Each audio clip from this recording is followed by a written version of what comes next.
In 2009, the festival before the one I went, they estimated over 500,000 animals being slaughtered over a 2-day period.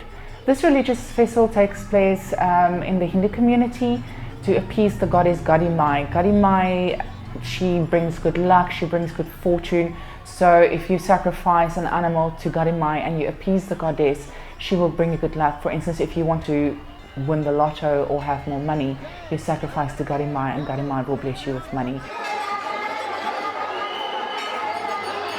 So it's all just for to appease a god.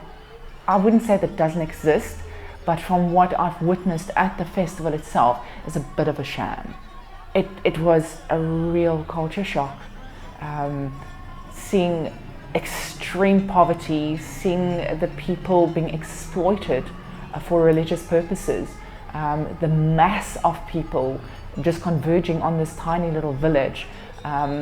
These regular stampedes, they sleep out on the side of the road, out in the bushes. This last Gadimai festival, there was a 10-year-old child that froze to death overnight. Previous Gadimai festivals, people were trampled to death in stampedes. We got caught up in stampedes, we got caught up in riots. It is really, the entire journey was just a descent into madness. I've never seen anything like it in my life. I felt bomb shocked as well.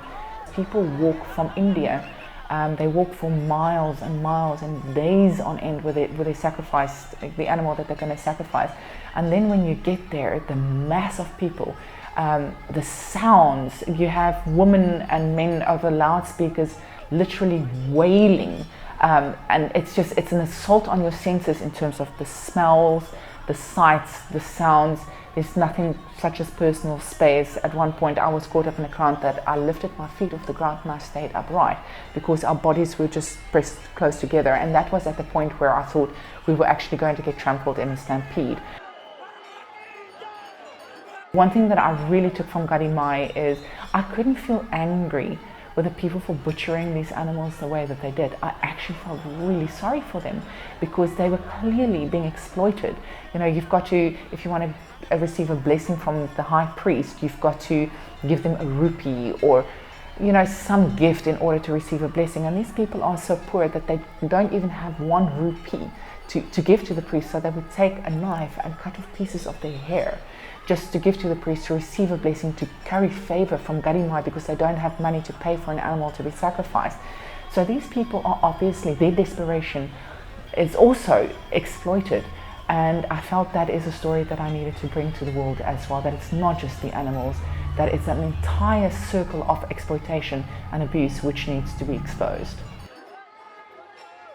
Then of course there's the temple trust and all the top guys that are involved in the religion, in the temple at the Gadimai site.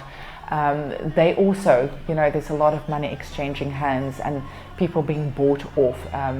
Animals coming in from India over the Indian and Nepalese border. India's High Court declared that animals aren't allowed to cross the border for the Gadimai festival. There also money exchange hands where the guards were bribed, the border guards were bribed to bring these animals in.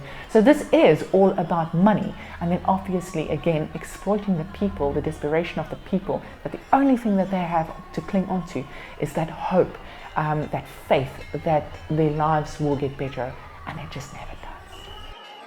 People obviously didn't like everything being filmed, but that being said, the main slaughter happens in a huge arena with very high walls, and the slaughter happens, they close the gates, so the slaughter happens behind these walls. However, people would climb on top of each other to try and see over the walls, and there were also holes in the walls, you know, where bricks were missing, that gave us the opportunity to put our cameras in the hole and just film the slaughter as it happens. And then after the slaughter was done, then they opened the gates to the main arena to let the media in. So they tried to prevent us from filming the footage, but they didn't really mind when we got it.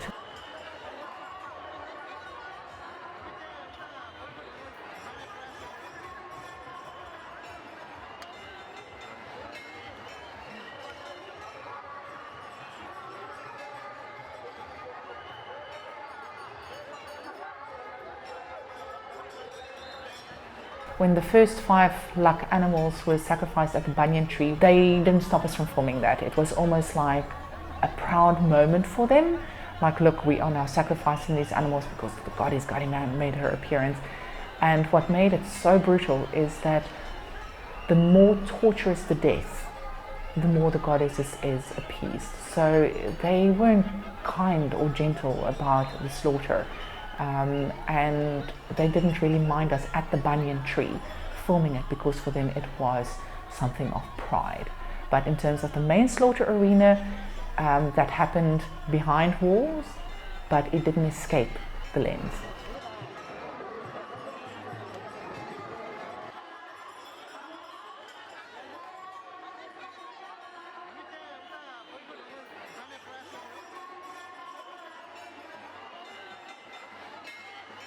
There is some internal opposition within Nepal. They went to Garima to see for themselves what it was all about, and from speaking to them afterwards, they were definitely not in favor. I think they might have actually even been shocked at what's happening in their own country and the crimes against nature being perpetrated by their own people.